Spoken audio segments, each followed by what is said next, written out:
I'm here in Chino, California at the Yanks Air Museum. Incredible museum full of the most sort of beautiful aircraft, and almost all of them are airworthy. It costs millions and millions of dollars to do this, and for such a small museum, it's incredibly impressive on what they have managed to do and what they managed to continue to maintain.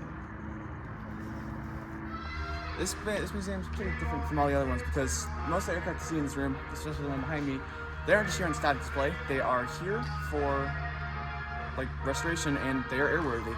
People from all over bring their planes here to get restored, especially at this airport in Chino, because there's several masterful, incredible companies that do it. But the problem is funding. They don't have the money to keep doing this because, they can, but they can't do more because they have several planes, especially in the restoration hangar, which we'll go to later. They have many planes that need money to be restored and take thousands of hours, thousands of dollars, and up to even millions, depending on what aircraft it is, because old parts that don't get made anymore, stuff that hasn't been made since the 40s, and they need to remake them and also have the people with the know-how and skills to put it all together and do it properly, which is extremely, extremely difficult. So there is kind of a solution to this. Schools. Doing educational programs with schools would be one of the best things that we could possibly do, because not only does it allow for incredible opportunities for students for learning and other educational opportunities, like going to these museums, it lets them get into aviation early, and that is an extremely lucrative industry, which would be majorly beneficial to hundreds of students if they knew about it earlier. If I had known about aviation earlier, I would have been coming here. I would have been begging my dad to have me come here every single day. But obviously it wouldn't, because it's pretty far. But students nearby, especially at nearby schools, would benefit greatly from this because it gets them into aviation, gives them experience, hands-on learning. If the museum allows it, they can go out to planes, they can look at the parts, experience the parts, figure out what they're doing, learn how it works, learn why it works, and figure out, oh wait, I really enjoy this. I would love to do this as my career, and aviation companies also love this. Stuff like Boeing, Northrop, Lockheed, all love that because it's workforce security. It guarantees that they have future employees, and that makes them very likely to invest in these programs. So it not only helps get the museum money, but it helps get the schools money. It benefits everyone because it gets the employers, gets them future employees. Here, it gets them business so they can keep restoring these aircraft for future generations to have forever. And also, it's awesome, and it just makes life better for everyone because future career paths, everything. It's incredible.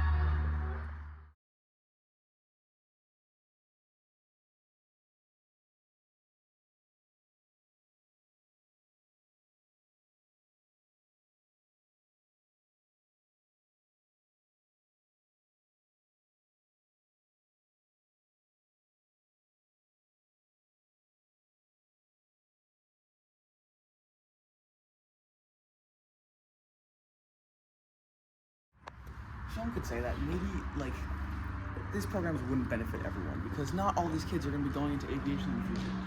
But that doesn't see the whole picture, because that's what school's for. You're supposed to figure out what you want to do. It gives you every career path that it can. It shows you all your opportunities, and expanding those opportunities makes just everything better for everyone because it gets people into these industries they like, giving them future jobs that they will enjoy and love, and makes them put more effort into it, and that lets them innovate, do more things. It pushes the boundaries of everything that we know so far. It is incredible what people can do if they are genuinely passionate about their job and understand what they like and how they want to do it. It's a great opportunity for learning, and even if people aren't going to use it in the future, it's good to know. Working with industry professionals in any industry is just beneficial because it teaches you more about the real world when you're going to be an adult, and that's a hard thing to do when you don't have any experience actually working with adults. So even if they're not going to use it, it teaches them valuable life lessons about just how to work with people, how the adult world works, and how to work well in a job. An additional problem is funding. Like I mentioned earlier, some of these planes can cost millions of dollars to actually restore to fully airworthy status. And something like the F-14, that would be illegal to restore. There's laws against that. But stuff in the restoration hangar, like the B-25 and the P-51 that we saw earlier, those are airworthy, and it costs money to continuously restore them. And I've talked to the director of the museum, and they've had problems with that funding before, and also problems with keeping maintaining the workers here, because they can train these workers. It's expensive to train them, and they do that, but they invest in their workforce. But it's once that person is fully trained, their time becomes more and more valuable, to the point where the museum cannot keep up with the benefits and other kind of salaries that other museums and other places could pay them if they went to there. So it's hard for them to maintain the workers here, and it's really difficult. So they rely on a very, very, very dedicated core of volunteers and people who take rather small amounts of pay for the impressive work that they do. So, and schools could help this massively by just helping them get more funding.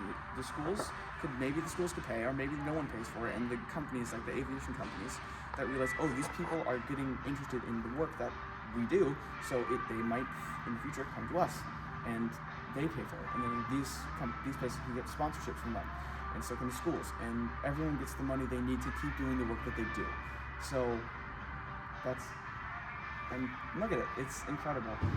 And also for the general public, that also makes life better for the general public. People that come to museums recreationally, even if they might not love planes, it's here for them to see. It's here for them to understand the history of it, which is extremely, extremely important, because looking at how far we've come makes it more optimistic about the world. Yep. This is the F4U4 Corsair. I've been seeing it here for the past while. Every time I've come here, it's been slowly more and more built up. It's an incredible aircraft, beautiful, and each time I've seen it, something new's added. So the first time I came here, there was no engine. It was just this tubular frame, and it wasn't even fully painted yet, or fully, like, the underlying coat wasn't painted. But now, there's an engine on it, there's almost the entire full skin is on the plane, the tail's on there, and all of the parts here are primed and ready to be put on it, I assume, rather soon. And this is one of the things that, if it was just being restored to a static display, you wouldn't see it. It wouldn't happen. But like the stuff like the engine, it would just be kind of put in there like this, but none of the connective stuff would go in. But they do that here because this will eventually be airworthy and will fly. It's incredible what they do here, and this just goes to show how dedicated and incredible they are at their work. And another major benefit of this is that, who knows, these kind of programs could create the next Kelly Johnson and Jack Northrop. Like, the list names goes on. Could create the future pioneers of aviation, people who push the boundaries, push the limits, and make the world a better place. Because, I mean, without people like that, we wouldn't have jets, we wouldn't have commercial travel, and then the world would be so different and not nearly as good as it is.